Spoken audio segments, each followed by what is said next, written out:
Hello, hello, and welcome to the weekly book club episode of Homeschool Moms Unfiltered.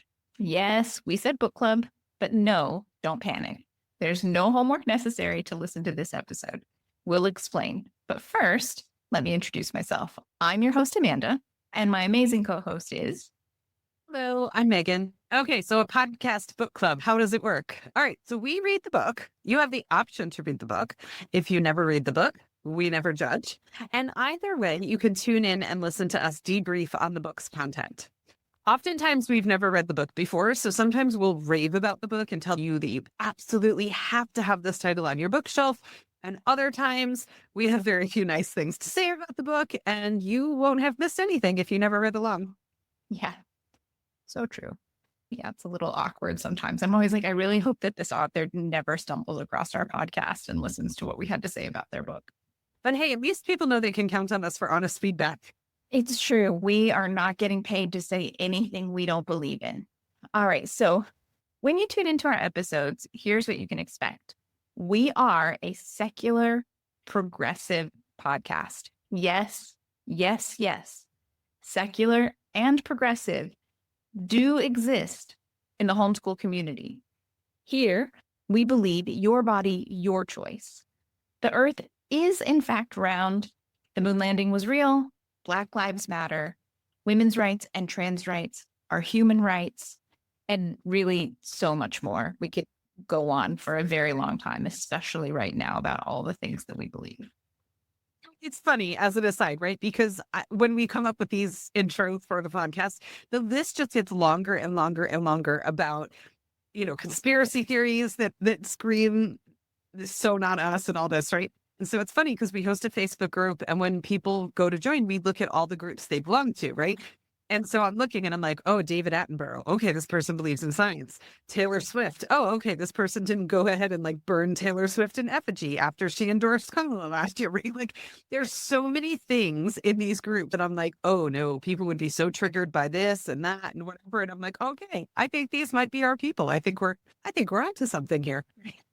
Yeah, that's it. It's totally like a numbers game, okay, so how many of this type of group and how many of this type? An all lives matter group? No, thank you. It's just so funny, how long the list has gotten of things that are on the other side of the spectrum. And I'm like, whoo, the list is getting lengthy. All right, so this is our third and final week covering Amber O'Neal Johnston's new book, Soul School. You do not need to have listened to the prior 2 weeks of episodes in order for this one to make sense. You can find them in our episode queue, of course, but you'll have no problems following along if you want to stay here and then go back and listen to those first two later. Yeah, absolutely. So this is a great example of one of the books that we absolutely say you need to have on your bookshelf. We don't say that often. We have books we really enjoy. We have books we really recommend. But if you are interested in diversifying your homeschool environment, focusing on own voice content and decolonizing your bookshelf, you need this book. It is so good. So the first half is this masterfully written narrative by Amber that is it's just so well done. It's so moving. It's so incredible and so insightful and informative and written for all ages. I could go on, right? Us paraphrasing it just doesn't do it justice. The second half that we're going to be focusing on today is this super detailed, curated list, although list also doesn't do it justice, of books to incorporate into your homeschool life. So today we're going to be talking to you about how the second half of the book is formatted. We're going to give a couple very specific, detailed examples of how it works so that you know what you're getting into and why you really want this and why we think it's so awesome. Yeah, absolutely. So before we dive in, we do want to say a quick thank you to today's episode sponsor, Miss Devon's Video Game Universe, for generously supporting this content today. We are so excited to tell you more about their amazing programs just a little bit later in the episode. But for now, we're going to dive straight in.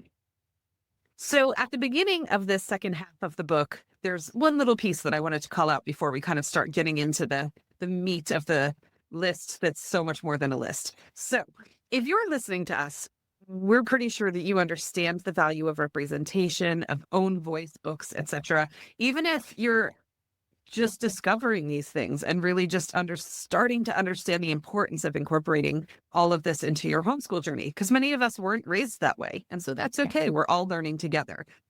But there was just this eloquently put quote at the beginning of this section by author Derek Barnes, who says, "Because I write with Black children in mind does not mean that I don't write for other children. It's quite the contrary, actually.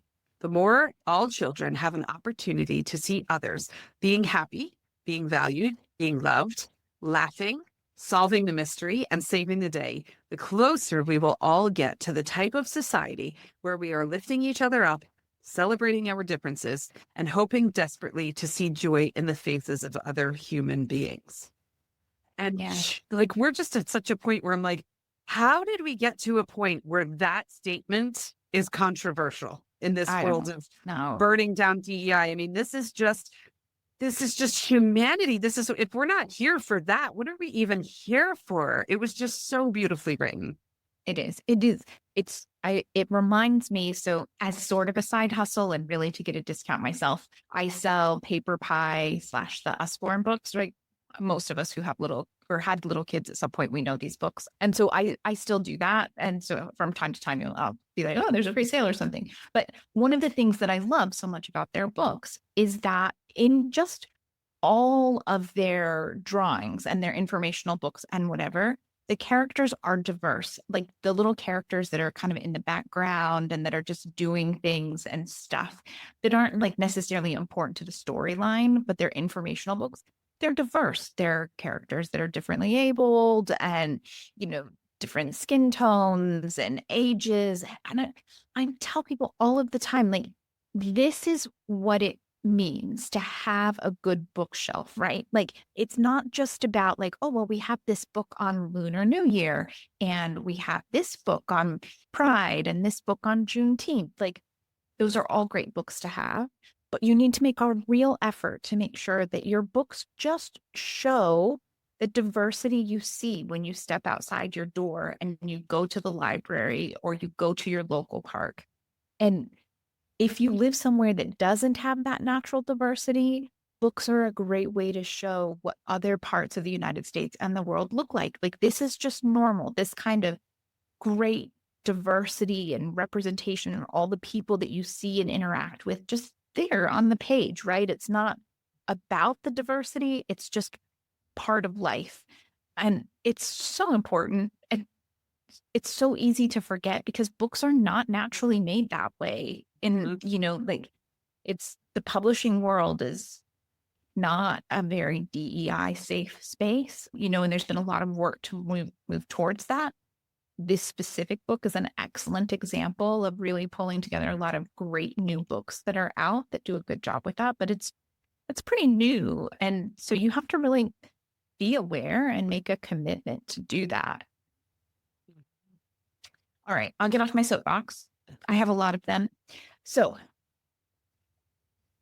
this section, moving forward, it's broken down into age categories, and there's this super helpful chart to help you navigate what's upcoming. I'm not sure if we'll be able to put it somewhere useful, but I'll read it off for you so you have an idea. So we've got chapter 6, the early years, and this is for ages 2 to 4. It's primarily illustrated young children's books. Then chapter 7 is early elementary. So generally ages 5 to 7, illustrated children's books with a few early chapter books. Chapter 8 is late elementary. So you're looking ages 8 to 10 approximately. And this is a mix of illustrated children's books, elementary chapter books, and then some middle grade chapter books geared more towards elementary children. Chapter 9 is the middle school age, that kind of middle grades thing. So you've got grades 11 to 14, more mature middle grade chapter books with a sprinkle of text, dense illustrated books. The books rarely contain crude words, controversial issues, or overly mature references, and they are selected with older tweens and young teens in mind. And then the final chapter is chapter 10, high school. This is generally geared ages 15 to 17, And it says young adult chapter books may contain profanity, romance, sexual innuendo, or historically accurate or plot-driven trauma, though care was taken not to saturate the list with these elements. Mature upper teen audience assumed. So this should be kind of a good guide for you. I will say, looking through this list, we have read a lot. I was actually quite proud of myself. I'm not going to lie. We have read a lot of the books that are in the early elementary, late elementary, and middle school. I have a very advanced reader, but we have not dipped our toe into the vast majority of the things that she recommended at the high school level. And so it's great. It's really diverse. And I think you can definitely use this to help guide. And then I think those recommendations for high school are so important. It's really easy to go look up middle grade chapter books for X, Y, or Z. It gets so much harder once you're looking for older kids. Yeah, it really does. Amber's done a really good job of breaking these all down for us, which is awesome. Yeah, absolutely. All right, so we're going to give a couple examples. We're going to start off with a book from that first illustrated category. So the one we're going to do, and we're just going to read essentially what one of these looks like. There are, I don't know how many, more than 100. There are a ton of options in here, but we're going to just read a couple off so that you have a really good idea of what we're talking about and why we think this is so great. So the book that's recommended is called Black is a Rainbow Color. She gives who the author is and who the illustrator is. And then I think every book has a little quote that helps give you an idea of what you're talking about. So this one says, Black is a rhythm. Black is the blues. Black is sidewalking in spit-shined shoes. And she gives a little description. It says, in this unique story, a little girl thinks of all the pleasant things in her life that are black as she contemplates that black isn't a rainbow color. The poetic language is layered in meaning as the girl realizes that black isn't only a color, but also a culture, rich in history and experience. Very young children likely won't understand all the historical references baked into the story, but each listener will take what they can from the text while leaving an opening for further discussion and many rereads over time. With a song list, historical and cultural notes, 3 classic poems, and a timeline of Black, how do you say that word? Ethnonyms. Ethnonyms. Okay, so I should have clearly read this better and looked that word up. Timeline of Black ethnonyms in the back. Plenty is available for parents and teachers to learn and share with their children. There you go. Okay. An ethnonym, and I'm not sitting here like, how could you have not known this, Amanda? I'm looking it up as we speak. Okay. An ethnonym is a name applied to a given ethnic group. Ethnonyms can be divided into 2 categories. Exonyms, whose name of the ethnic group has been created by another group of people, and autonyms or endonyms, whose name is created and used by the ethnic group itself. Okay. Examples of ethnonyms. Examples of modern ethnonyms are American, Canadian, Navajo, Mennonite, and Mormon. Just as ethnicity itself is dynamic, so can ethnonyms change over time so that come to signify or point to a different group of people than they originally did. So this is just one of those things, like, this is why we keep reading, and this is why we keep growing, and this is why we keep learning, because I did not know that. Yeah, there you go. Neither one of us knew. We've learned something new. You're going to learn a ton of new things here. This is, yeah, it's amazing. Yeah. And this is why, so when we talked in the introduction about this being a list of books, this is what we're talking about with this list, right? The description that Amanda just gave. Now Amber goes on to say why I chose this book. So she says, I love how the author communicates that the color black is beautiful, while simultaneously celebrate that being black is beautiful without ever needing to state either concept overtly. Black is a color and a culture, and the age-appropriate treatment of this complex notion is nuanced and artistic, making it easy for young children to grow and understand it. Then she goes on to add thought starters. And again, this is what you get for every single book of the over 100 books that are here. You know exactly what you're getting into because she's given you so much meat here. So the thought starters here, if you're reading this book and you feel like you are in such foreign territory trying to explore Black history when it's maybe not something that is part of your education or part of your wheelhouse that you feel super confident approaching, here are some thought starters from Amber. Number one, what is your favorite thing that is the color black? Why is it your favorite? Number two, choose a bright color, red, orange, yellow, blue, or purple, and list everything that you can think of that is that same color. Number three, what's the difference between the color black and Black people? So she's giving you all of these tools to be able to introduce these resources in the most amazing possible way. Well, yeah. And honestly, I don't know how many times we see in our Facebook group people saying, I need something that's just open and go. I know, I know I can put it together. I know I can create my own thing, but I've got this going on or I've got that going on. I need a lesson that's just open and go. This is open and go. You can do more with it. You can go further with it, but you can get an amazing lesson out of this. It's like each one of these is a full lesson plan, probably a full week worth of studying and thinking and activities. Because after the thought starters, she has a section called Digging Deeper. So those examples are number one, grab your crayon and draw a picture of a scene that includes nice, happy things using your black crayon and other fun colors. Number two, the girl with cornrows, and then she explains braids close to her scalp, on page 6 is shown with a profile or side view. Draw or paint a self-portrait, which is a picture of yourself, profile, and includes some of the many things you enjoy doing in the background. Like, these are great suggestions, right? I would never bring art to my novel study, book study, ELA thing. That's just not me.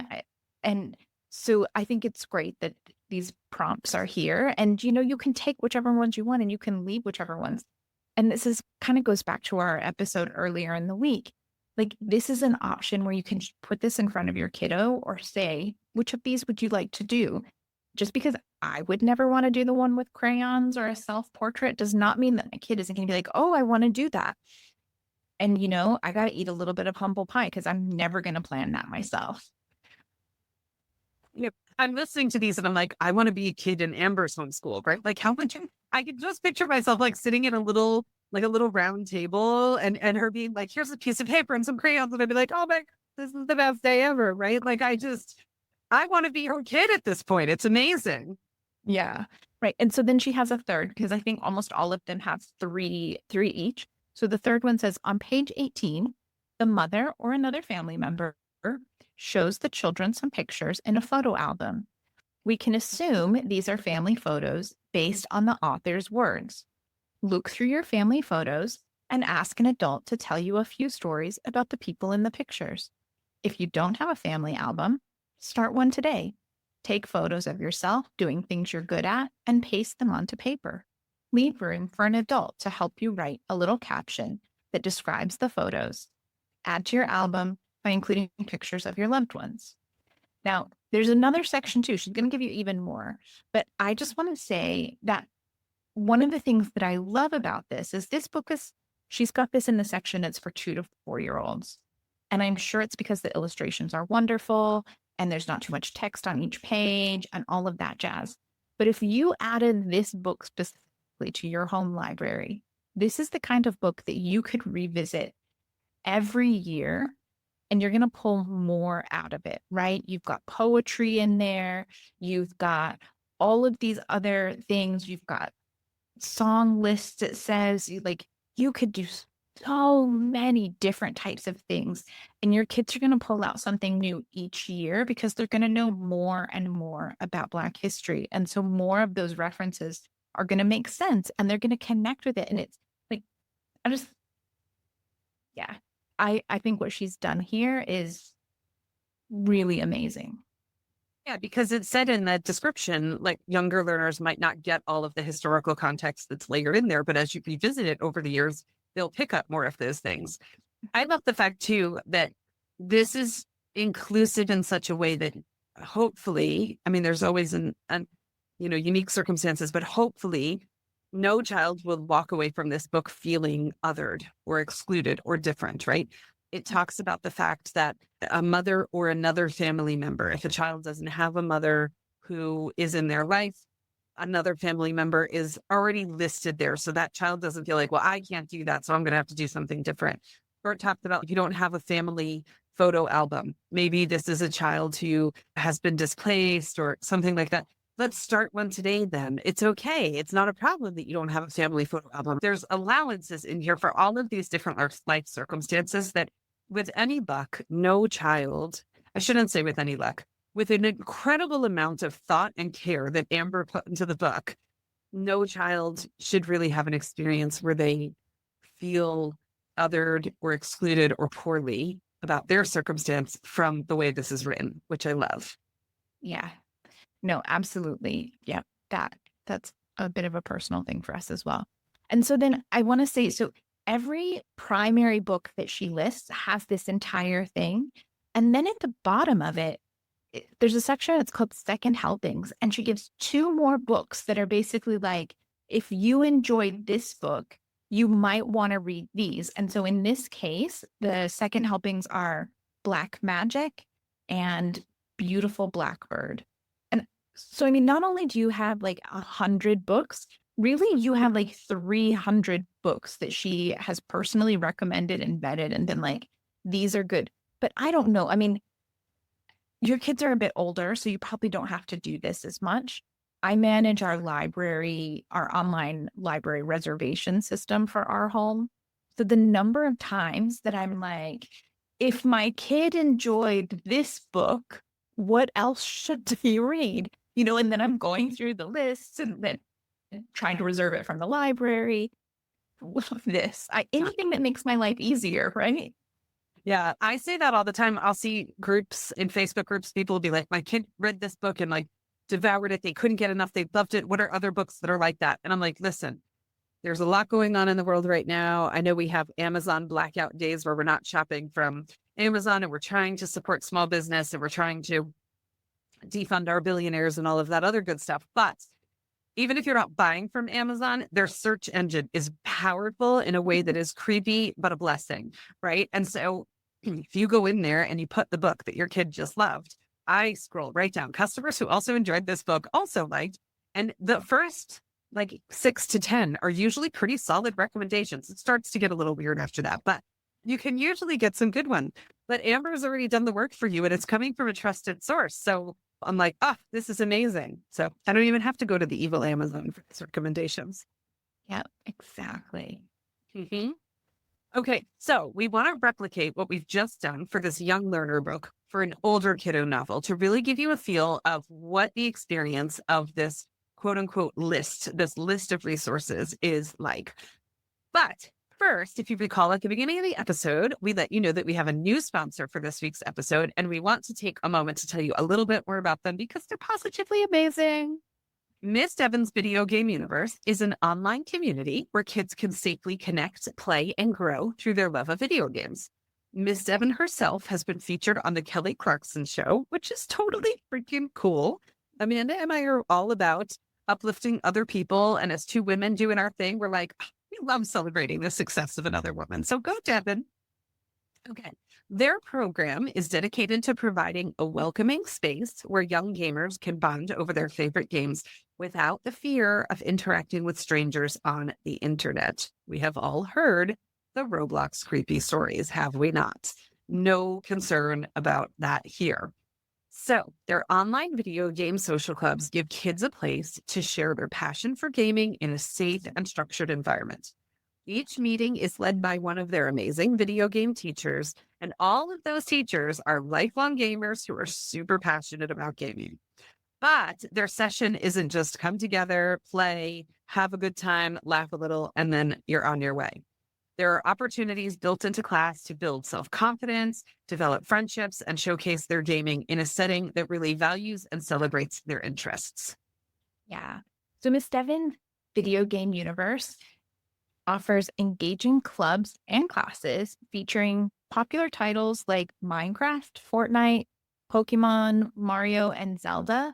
And so it's just really making sure that every gamer is going to find a place where they belong, right? Not all kids like all games. If your kiddo has one specific one that they really like, chances are she's going to have a class for it. And their mission goes beyond gaming too. So they offer these unique fantasy themed ELA curriculum classes that are tailored for upper elementary students. These classes, like, they really are perfect for kiddos who just love gaming, right? If they already like writing, they're going to be in heaven with these classes. But if they're not super enthusiastic writers, these classes are going to be that really comfortable, happy segue because they lean into an interest, right? And we all know the key to successful homeschooling is finding ways to use your kiddos' interests in their education and just threaded throughout what they're learning. Yeah, absolutely. So their classes are great. They really are unlike anything else that's out there. They're doing such an incredible job of blending the excitement of gaming with education. They're fostering creativity. There's critical thinking in there. There's a love of storytelling. It's just awesome all around. So at Miss Devon's Video Game Universe, they believe that gaming is more than just entertainment. It's a powerful tool for building connections, boosting confidence, and inspiring young minds. Yeah, so you can check out our show notes for a link to the class offerings in Miss Devon's Video Game Universe. She's been a guest here on our show, actually, talking about gaming and ways to use gaming in education. It was an awesome episode, so we'll go ahead and link that to give you some additional insight into her and what she's all about and how she runs her company and her classes. She really is just awesome. Yeah. And I shared in our episode earlier this week on a personal note, my kids absolutely love taking classes with everybody who's on their team. We can hear them all throughout the house laughing and just gregariously carrying on with other kids that they've made friends with in class. And they look forward to it every week. And I love knowing that they're in a safe and supportive environment, which one less thing for me to worry about. If you listen to the show, I worry about a lot of things. This I don't have to worry about, which is awesome for me. So yeah, check out our show notes. Find that link that's down there. Go on, pick a class. Your kiddos can come together with other gamers. They'll play, they'll learn, they'll be thriving. It's amazing. And Miss Devon has shared a coupon code with us for our listeners that you can punch this in when you check out on Outschool, and it will make the class only $1. So that coupon code is Devon Coupon 19. Devon's name is spelled DEVYN Coupon 19. All one word, and we'll put it in the show notes so you can just grab it and copy and paste it because we like easy solutions around here. Everybody's too busy to be doing too much lifting. So go ahead and do that. And we would love to hear about your experience. Come join our Facebook group. Let us know what you think. We can't wait for you to join in the fun. Yeah, definitely. Okay, so for our second example, we wanted to go ahead and focus on a novel since we did an illustrated book. We were looking specifically at the kind of last two sections. We've raved before about Trevor Noah and his book, Born a Crime. It is in here with conversation starters and additional recommended reading and all of that stuff. But we thought we'd pick something that we haven't talked about before.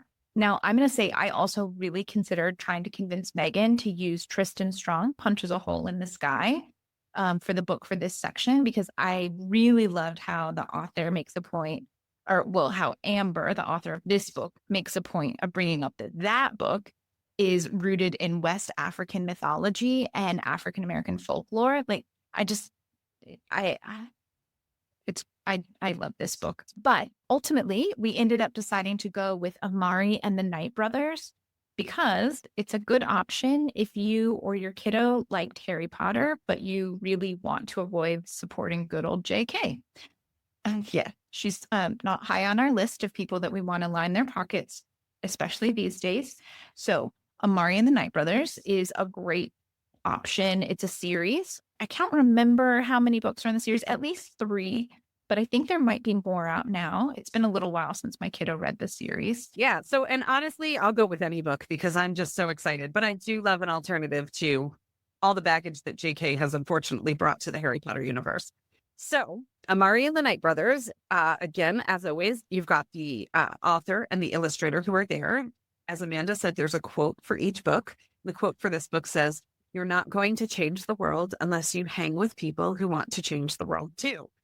I I love that. The number of times that I have had a guilt by association conversation with my kids is no Mhm. small thing. We've talked about that plenty. Who you hang Yes. with influences you for better or for worse. And I love a book that teaches that lesson. This is a magical fantasy book, the first in the series that follows 13-year-old Amari from her rich private school to a secret supernatural world where she learns she's an illegal magician. Labeled and rejected in both worlds, she learns to harness her powers, lean into friendship, and not let anything distract her from her ultimate goal, finding her missing brother Quentin before it's too late. Dun, dun, dun. I like it. Right. So fun. Okay. And so, yeah, then Amber goes on. Again, every book has this section, why I chose this book. She says, fantasy books with Black female protagonists have been nearly non existent for this age group, but things are beginning to change.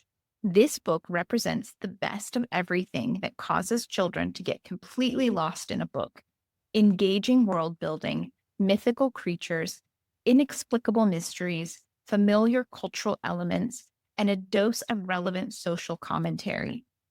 It celebrates Black characters in spaces where they don't typically exist without sugarcoating real issues that remain in the known world by mirroring them in the supernatural world. This book is fun. And the cherry on top is that children will walk away understanding how fear and unfamiliarity can cause irrational and hurtful actions. I mean, if that isn't a book that you're like, oh, yeah, I want my kid to read, because hello, fear and unfamiliarity. And I just like Yeah. 2025, yo. Well, and it reminded me in the part two where it talked about the main character not feeling fully comfortable in either of her worlds. It reminded me of the conversation that we had with Amber, where she said she asked her mom to hold two birthday parties because she never felt quite white enough in the white world or quite Black enough in the Black world. And so even beyond the surface level, there's probably some really great subtext there, because if Amber's feeling that way, there's probably a great chance that there's other kids who are feeling that way, whether it's about their race, their religion, their family makeup, their gender identity, like whatever it might be. And that message will probably resonate with so many kids who just don't feel like they quite fit the puzzle piece wherever they are. Yeah, no, I can So totally see that. Yeah. I like that. Okay, so then same format, right? Thought starters. Thought starter number one to help you get some conversation going around the book. After Amari gets scolded at school, she says that people with money can quote unquote do whatever they want with no consequences, while the rest of us have to watch our step. Hello, 2025 again, right? It was not completely by chance that we picked this book for this episode. I mean, did you see the nut job wielding the chainsaw bureaucracy on a stage yesterday? Like, what the hell? I mean, what the hell? Anyway, continuing with the thought starter, why did she feel that way? Do you think this is true? Give some examples to support your answer. Excellent conversation starter. Number two, which department in the Bureau of Supernatural Affairs would you want to be in and why? That's fun. Okay, I like that one. Number three, Amari compares the racism she experiences at school to the prejudice against magician in the supernatural world. What are some of the similarities and differences? Yeah, right. These are such great questions. And those are just the thought starters. The like, let's get the conversation going. Okay, so then after that, she's got three options or three ideas for digging deeper. So, number one, consider the department you chose above and draw a full color diagram depicting what you think it would look like based on details shared in the book and what you imagine would be needed based on the activities taking place. Like, if that doesn't pull in so many different things and critical thinking, like that's a great one. Okay, I was number going to two. say, sorry, I was going to say like encouraging your kids to be detailed readers too, right? To really go back and be like, how did the author describe this space? Because now I need to recreate it. And then the next time they're reading, even if this activity isn't tied to that book, the next time they might read that section a little bit slower in another book where a space is being described and create a mental image for themselves. So it's just such an awesome way to really encourage deep reading as well. Yeah, no, for sure. Okay, so number two, if you were a character in this story, which of your talents or strengths would your supernatural ability arise from? Describe your role in the story. Who would you be? What's your backstory? How does Amari influence you? Dress up like your character and make a training video introducing yourself and the Bureau to newcomers. That's super fun. And then you can add in, video editing and all kinds of other things with that. Like I said, you could easily make one of these lessons last the whole week. Easily. All right. So number 3, what does it take to develop a compelling fantasy world? Create your own world and be sure to include all those elements. Make a map that gives a strong sense of the environment as a physical space. What kind of magical system operates there? How did the system or its leaders arise? How is it controlled? Who are the major players in this world? What is their history? Take notes detailing every aspect of your world. Describe it to someone else and answer any questions that they have about how your world works. I mean, that could be an entire year's project. My kiddo's best friend, every year he has to do this PLP. It's a personalized learning project is what it's called. Like, how fun would this be for like your kind of year-long project, all this like world building fantasy stuff? It'd be a great jumping up. I mean, that's huge. That's so in-depth. I love that. Yeah. I mean, you could spend so much time on that and then do so many things with it, right? Okay. And then again, you've got second helpings. And here she recommends the Marvelers and then Zahara, the Wind Seeker. So I don't actually know either one of those. Those are both new to me. My kiddo absolutely enjoyed Amari and the Night Brothers, but the second helpings are new to me. So I have more to put on our library list. Here you go. Keep that library list growing. Yeah, exactly. Okay, so I just want to, before we move on to anything else, I just want to take a minute to say, if you get this book, really, when you get this book, you really should get this book. I want you to make sure that you flip to the very back. In the very back, there's references and sources, which, come on, if you've listened to any of our other episodes, you know I'm all about, like, bring your receipts. Then there's an index of books by title with page number. So all of the books that are in here, if you're like, it's great if you want to go deeper on books you've already got. If you are thinking about adding something, you randomly picked it up on sale or someone gave it to you or whatever the case may be, you can easily flip to the back and look through this index to see if this book is in there and get some ideas for what you're talking about and give yourself like just a little bit more kind of grounding before you dive into this book. And then after that, there's an index of authors and illustrators, again, with page numbers. So this is not necessarily going to apply to me, but I thought, man, I could see how someone who's really into like the illustrators or they're doing some research or they want an idea of different styles or they want some same things. This is a great resource. It's not easy to find lists like this. Most of the time, they're not all put together for you. So I really liked that. Yeah, I love it. Excellent point. All right. So this just about wraps us up for this week, but don't leave us yet because we want to tell you about our next book. Our next book is a reread for us, but you might just want to join in. So we want to tell you all about it. First, we want to thank Amber for the immense amount of time and immeasurable amount of love that she poured into this book. It is an exceptional resource, an exceptional reference book, and truly a must-own title. We don't say that about every book, we promise. This one is a must-own title. You can find a link to Amber's book in our show notes below. And we would love to hear what you think about it as well. Come join our Facebook, etc. Let us know. We're super excited to hear what you think.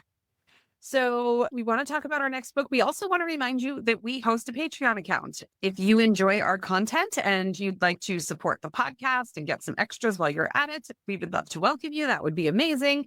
We offer 3 different membership levels over there. One of them is a $5 donation. It's just kind of like podcast rocks. Thanks for putting it out. Keep it up. We love the content. We love having this space. Thank you, thank you, thank you. Kind of like subscribing to somebody's Substack and getting their updates and things like that. So thank you. We love those members. At $7 a month, you can come and also say thank you, but get a unit study that is themed every single month. It is focusing on own voice content. It is real, accurate history. Imagine that. It is progressive in nature. And we put those out once a month with all sorts of activities and just good stuff, if I do say so myself.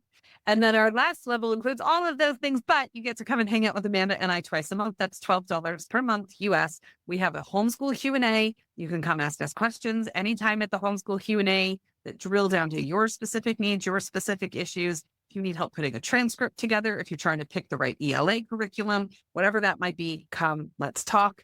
And then we host a social, which happens to be next week. So I think this episode will be out like the day before. Am I right? I might be wrong about that. The day of, actually. Okay. Yes. So it's either, because I'm like, it's either the 27th or the 28th. So if you're listening in real time right when this comes out, come join us. We would love to meet you. So we will link that in our show notes as well. We would love to have you come and hang out with us. We always toss a coupon code down there as well so that you can join for the first month for $1. So come hang out with us. Yeah, absolutely. Okay. So we want to make sure you also know. So like Meagan said, our next book is called Differently Wired by Deborah Reber. I looked it up. I listened to her podcast to make sure I knew how to pronounce her last name. I'm pretty sure I got it right, but I do this every new book and I often get it wrong. So if I got it wrong, I'm sorry. Try your best. We try. I really do try. It's kind of sad how hard I have to try. And then I still don't get it right most of the time, but sometimes that's life. All right. So yeah, like we said, this is actually a reread for both of us. Meagan quite liked the book, but it was a pretty big read for me. I had never actually thought about the fact that a gifted brain is in fact wired differently than a neurotypical brain. And so this was like a real aha moment for me as a parent in my parenting journey. And so with that in mind, I'm actually really excited to revisit this book and see what else I get out of it, because that was the big thing I got out of it the first time. So yeah, I'll be interested and then to share the book on the podcast, because I think a lot of parents need a much better understanding of what differently wired actually means when it applies to their children. Yeah, that's such a good point. I'm an Outlander fan, and in book 5, there's this huge section that somebody in a Facebook group once described as the longest day in North Carolina history. I mean, it goes on for like 180 pages, and it's her making a cup of coffee for 180 pages. It's just out of this world. And the first time I read it, I was a little bit antsy pants because I wanted plot. I wanted to know what was happening, right? But then the second time that I read it, I could enjoy the writing, the beauty of the writing of her making a cup of coffee for 180 pages. Because I already knew what was coming and I wasn't antsy pants when I read it. So those rereads are so powerful sometimes. I love it. I'm excited to just reread this one. It's been 3 or 4 years since we read this book. We read it in another book club that Amanda and I were in, and it's been 3 or 4 years since we've read it. So, I know I've grown as a parent. My kids have evolved. I better understand neurodivergence now. So I think it'll be an entirely different experience coming to it and just seeing all of the content through a new lens and a new perspective. So I'm excited. So we will link that book in our show notes below as well. Truly, if you are parenting a neurodivergent kid, ADHD, dyslexia, autism, etc., gifted, as Amanda mentioned, this is a pretty epic read. It's a pretty good book. So we're super excited to start exploring that one with you next week. But in the meantime, thank you so much for joining us today. And we're excited to kick off a new book with you next week. Have a great day. Yeah. Happy homeschooling.